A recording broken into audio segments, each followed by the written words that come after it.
না 30-40 বছর ধরে খাটতেছি, অন্তত রিকন্ডিশন কোনো টাকা পাইনি। মানে কয় পরে আইনি, তো পরে আমরা এই 500 টাকা লিখে আবার 2 দিন কামাইছি, আমার 3000 800-1000 টাকা করেও পাইতাম, আমার সংসারটা চলে যেত। এই 6 দিন তো পুরোটাই আমার পয়সা খাইতে হইব।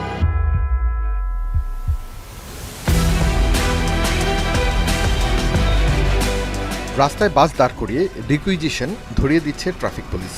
আসতে হবে 7 তারিখ। খরচ বলতে শুধু তেল আর ড্রাইভার হেল্পারের খাবার খরচ। নির্বাচনী দায়িত্ব পালন করতে হবে 13 ফেব্রুয়ারি পর্যন্ত। আমাদের কাগজ নিয়ে গেছে আর এই যে স্লিপ কার্ডটা দিয়ে গেছে 4টা। নতুন রিন গভীর থেকে পরিষ্কার করে কাপড়কে রাখে নতুনের মতো উজ্জ্বল। নতুন রিন অ্যাডভান্সড পাউডার। রাজারবাগ থানায় পুলিশ যাবে তো টাকা পয়সা দিবে না, মানে ওদেরকে নিয়ে গরম মারম, এই খালি 2 বেলা খাওয়াবে। বাস, মিনিবাস, মাইক্রো ও প্রাইভেট কারে ধরিয়ে দেওয়া হচ্ছে নির্বাচনী দায়িত্ব পালনের এই রিকুইজিশন বা হুকুম দখলপত্র। রিকন্ডিশন খাটা শেষ হয় তখন গাড়ি নিয়ে যাও, কয় পরে টাকা নিও। এরা 200 টাকা দেয় খাইতে, তাই আমার নিয়ে খাইলাম, আমার বউ বাচ্চা খাইবো কেন? নাম্বার আছে, মোবাইল নাম্বার। নির্বাচনী দায়িত্ব পালনকালে 7 দিনের পরিবহন ভাড়া, ড্রাইভার হেল্পারের বেতন দেবে কে? আমাদেরকে ঠকিয়ে আমাদের এই মালিকদের হ্যারাস করে তারা গাড়ি নিবে, সেই গাড়ির ভাড়া দিবে না, সঠিক তেলটাও দিবে না। একটা ড্রাইভারকে 700 টাকা দিলে 3 জন লোক কিভাবে 700 টাকায় তার খোরাকি হবে? 12 ফেব্রুয়ারির এই নির্বাচনে 13 কোটি ভোটারের জন্য প্রায় 43,000 ভোট কেন্দ্রে 17 লাখের বেশি ভোটসঙ্গী পৌঁছে দিতে ও আইনশৃঙ্খলা নিয়ন্ত্রণে কাজ করবে এসব পরিবহন। হিসেব বলছে ত্রয়োদশ জাতীয় সংসদ নির্বাচনে 17,28,275 জন মানুষ ভোট গ্রহণ ও নিরাপদ করতে কাজ করবে। ভোট কেন্দ্র রয়েছে প্রায় 43,000।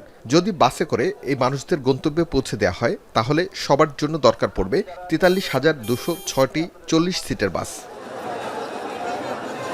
বাসের হিসেব খাটবে না স্ট্রাইকিং ফোর্সের জন্য। নির্বাহী ম্যাজিস্ট্রেট, যৌথ বাহিনী, র্যাব, বিজিবি ও ব্যাটালিয়ন আনসারের জন্য সরকারি গাড়ির পাশাপাশি প্রয়োজন পড়বে বাস, মাইক্রোবাস ও প্রাইভেট কার।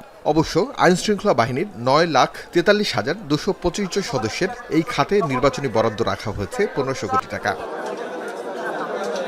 আইনশৃঙ্খলা নিয়ন্ত্রণে 5,55,958 জন আনসার বিডিপির সদস্য দায়িত্ব পালন করবেন। এছাড়া পুলিশের থাকবে 1.5 লাখ সদস্য। যেগুলো আমাদের নিজস্ব গাড়ি, সেগুলো আমরা সর্বোচ্চ সংখ্যক মোতায়েন করব নির্বাচনে এই সদস্যদের পরিবহনের জন্য। এর পাশাপাশি কিছু গাড়ি জেলা প্রশাসনের সমন্বয়ে রিকুইজিশন করা হবে। নির্বাচনের সময় যেটা হয়, একটা বাজেট বরাদ্দ হয়।